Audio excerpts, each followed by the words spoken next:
Hey, and welcome to Financial Confidence. Thank you so much for joining us for this episode on WYTV7, Christian Broadcasters Network.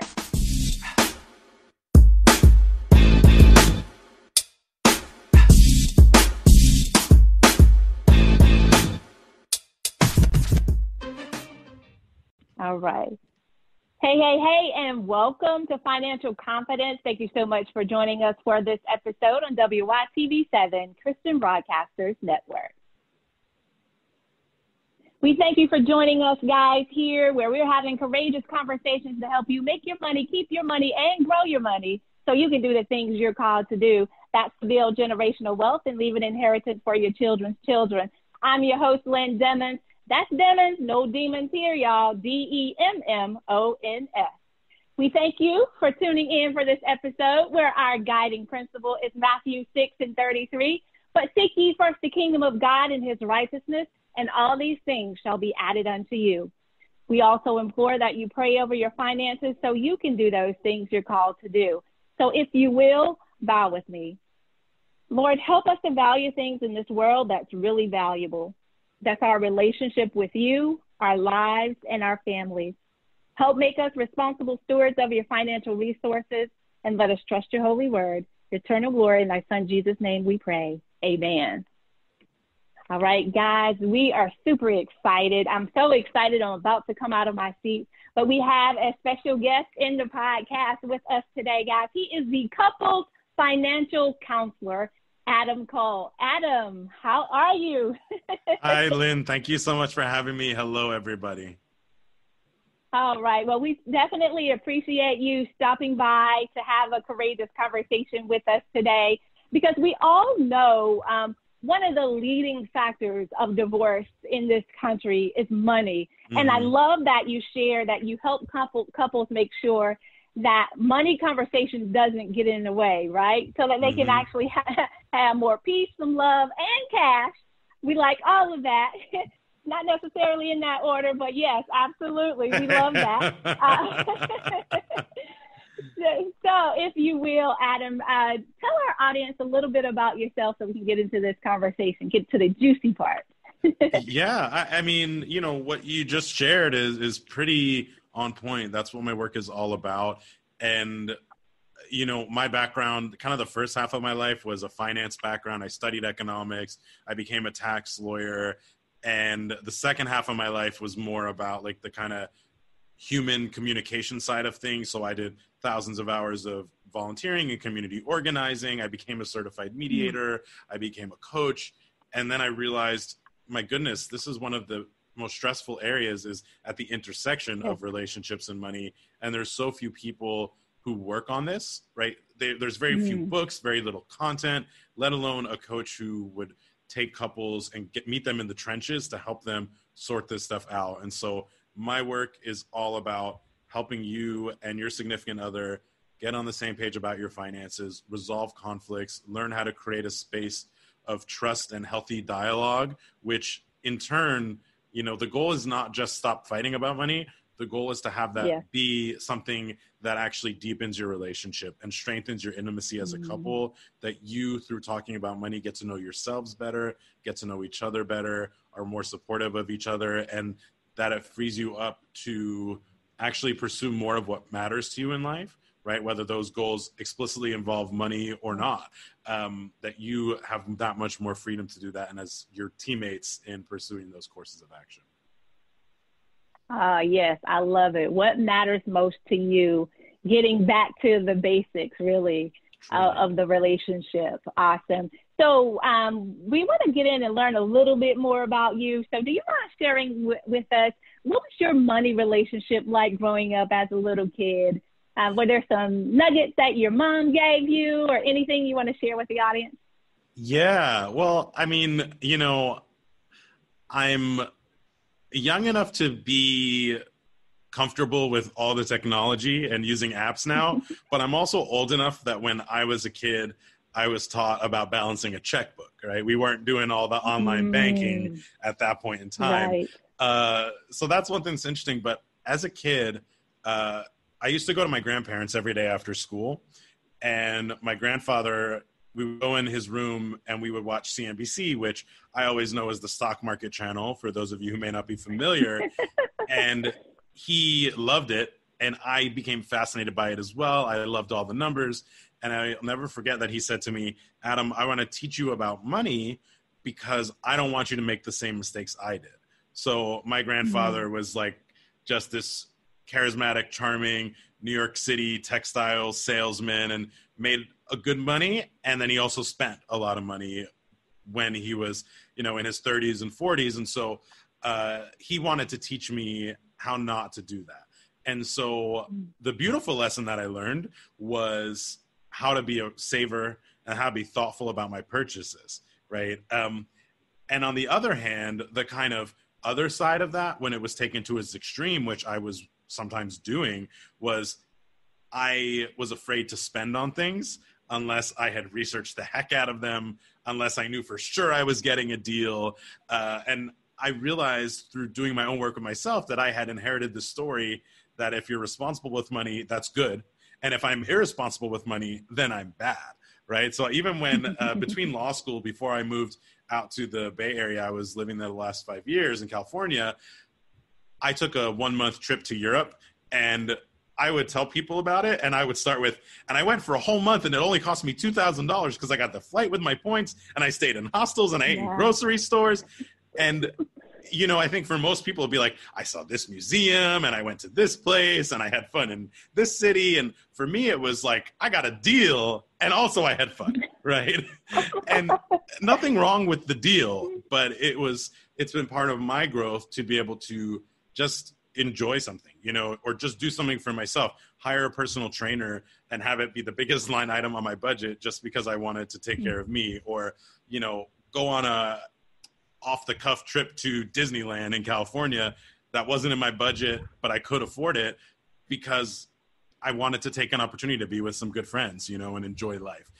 So that's kind of been for me, like finding that balance. I still definitely am a saver first, but I think there's really something beautiful about all different sides of it and the lessons you can learn. And so I love to take people on a walk through their past, including their childhood and past romantic relationships, to see what they can uncover. And some of those pieces, they're like, this one rocks. Like, this piece has me like make all this money and I love it. But then they can sometimes also see the downside of it as well, right? And then they're like, oh, well, that's not actually what I want. Okay, so let me keep the good part that has me bringing in a lot of cash, and let me let go of the other part that has me like being whatever way I don't like, and now just enjoy the abundance of it all. Oh, beautiful. To borrow from your words, that's a beautiful story. And I love that you shared the fact that your granddad took you in to watch the stock market channel. How many kids were watching the stock market channel, right, at that age? Very few. And Lynn, what was so cool, about a week and a half before we're recording this, I found out that I was actually featured on CNBC's website in an article about like podcasts and books for married couples to help them win with their finances. And so myself and my podcast were listed on there. I have a podcast called the Equal Partners Podcast. It's about everything relationships and money. And that was a really special honor just because of growing up with CNBC. So it was really cool to call my grandfather on the phone. I sent him the link and I had him put me on speakerphone. And I was like, okay, open the link. He's like, okay, it's open. I'm like, scroll down to the third podcast. He's like, oh, he was like, that's you. You're featured in here. That is so awesome. So that was really nice to be able to share with him. Absolutely. Everything comes full circle, right? Yep. That is beautiful. Yep. That is Thanks. definitely beautiful. So thinking back to your first job, what was that first job that you had, and what did you do with that first paycheck? Good questions. My first regular job was I was a bagger at the local grocery store, which if you're in the Southeast, you may know, which is called Publix. That's this grocery store. My father has been working for Publix now for almost 30 years. So I'm not going to lie. It did help that dad was the pharmacist at the local store. It definitely didn't hurt me in getting the gig. But honestly, I saved all that money. If I spent any, I would spend on baseball cards. And at the time, I mean, I was born in 1987, so I was also into Pokemon cards and Yu-Gi-Oh cards, but I was always a collector. Oh, yes. That was my thing. But most of the money would always go to savings. So I remember it was like, okay, you made $100. Great. You're going to put 70 or 80 into the bank account, and then you could spend the other 20, even though I kind of wanted to do spending the 80. My parents, my grandparents were like, okay, we're going to do it this way. And then when I went away to college, I had amassed something in the order of around $10,000 just from the 4 years of working. And I remember my grandfather took me to the Western Union, and we created a bank account there and like had the money in there. And that was really a moment of pride that I'd been able to put together a little bit of a nest egg just from those hot days out there in the Florida sun pushing around carts. Awesome. And Publix, I love that place, just saying. With that being said, I think you sound like my son a lot. He loves collecting baseball cards. Today, he loves Pokemon. Today, he came in, Mom, I found a Rainbow GX Charizard something, I don't know, some rare card. And he was jumping all crazy around the house. But anyway, I digress. So I can definitely relate to your stories there. I'm sure. Let's move to what you currently do. And the reason I want to go here is because a lot of our listeners are either married or they're in relationships. Sure. Okay. Sure. And oftentimes there are many misconceptions that come along with money and relationships. I would like for you to share with us what are 2 or 3 misconceptions that people tend to have that you're working with, and then how do you help people to dispel those? Yeah, there's a whole bunch. I mean, I've done a whole presentation on the top myths. I would say the first one is that, yeah, it's nice what you do, Adam, but it's not going to work for me, right? People kind of think there's something special about them, but in a negative way, that means it's not going to work for them. And let me tell you, that couldn't be further from the truth. I have had couples, my very first couple I worked with, they actually came to me on the verge of divorce. In fact, in the consultation, I asked the wife, so how's this going to go if nothing changes, right? And she goes, honestly, if nothing changes, in a few years, the kids will be older, I'm probably going to walk out. And she said this sitting next to her husband, and it was the first time she'd ever said this, right? Mm-hmm. And by the time they were done working with me, I'll never forget the call where she said, Adam, I was talking to one of my girlfriends and I referred to my husband, Mike, as my best friend. Like, I'm calling him my best friend again. I haven't done that in years, right? Mm-hmm. And it was beautiful. And not only that, but because of the work they did, their church was hosting the Financial Peace University program from Dave Ramsey. Mm-hmm. And the pastor asked my client to be the ambassador, basically. And so he would go up every Sunday and share about his experiences. And they were hoping to have maybe like 5 to 7 people in the program. They ended up with like 27. So, you know, just through the virtue of what he was sharing and that work inspiring so many others. And I tell you, I mean, the wife struggled with numbers and a learning disability. She had every reason to say it wasn't going to work for her. Their communication was struggling, right? But it completely shifted. And that takes me to the second thing, which is people are like, this is just going to make things worse, right? Or it's going to take more energy and I'm going to feel worse afterwards. Well, for them, even before they had healed their communication around money, once they committed to doing something about it, within 2 weeks, they started getting no overdraft fees. And this is a couple who was experiencing about $300 a month in bank fees on the regular every month. They have had zero since we started working together, right? Once they started to get on top of it. And what the husband, when he came to us, Mike, he was most concerned. He said, you know, we worked hard to buy this house that we have.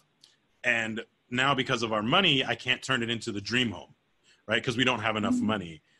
But amazingly, within a couple of weeks, even though they didn't necessarily have a bunch more money, I mean, they weren't paying the fees, which helped, he was freed up energetically, right? Like kind of spiritually, like that burden wasn't on him anymore of we're never going to be able to deal with this, whether like financially or even emotionally, relationally.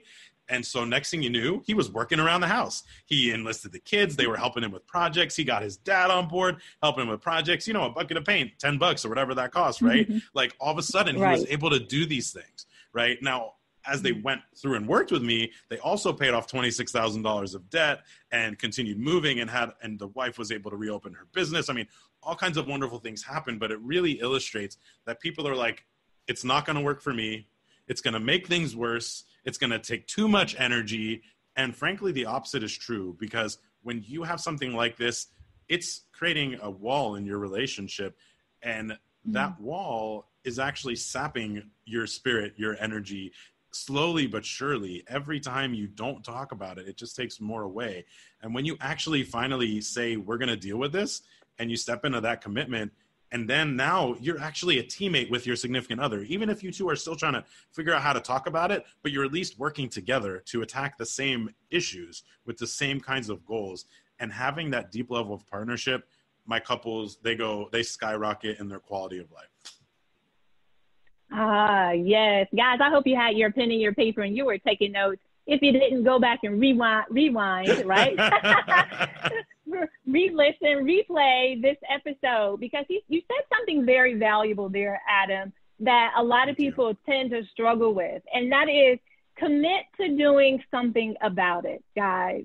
Commit to doing something about it. How many times is it that we've gone and we started these projects, or we started working on ourselves, or whatever that one thing is for you, but we didn't commit to it? Yep. Once we become intentional in those actions, it completely changes the game. Yes. Yes. So, Adam, I appreciate that. So what would you like to share with our audience that you haven't had an opportunity to share with us today, that before we close out this conversation?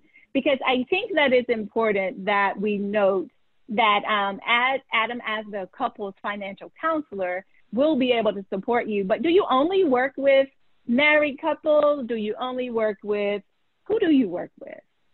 Yeah, great question. So the main focus of my practice is couples in some sort of committed relationship, right? So sometimes it's people who are wanting to be married, but they may not be married yet. They want to get on the same page and prepare for that.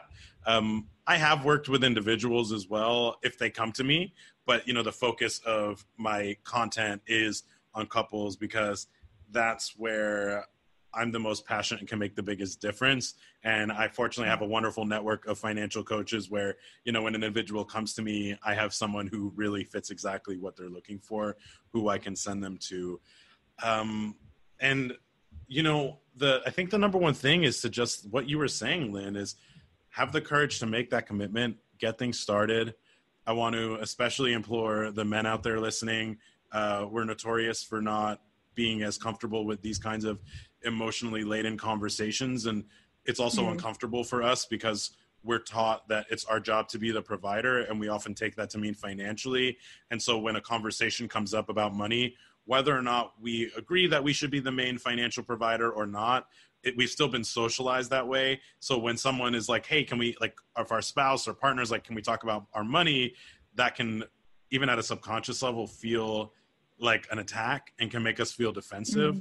But really, so much magic is possible through this work. So much opening up of relationships. And I love helping people not only get the conversation started. I have all kinds of tools for that, but also now, how do we make that into an actionable plan? How do we turn that into something that's actually helping us achieve our dreams?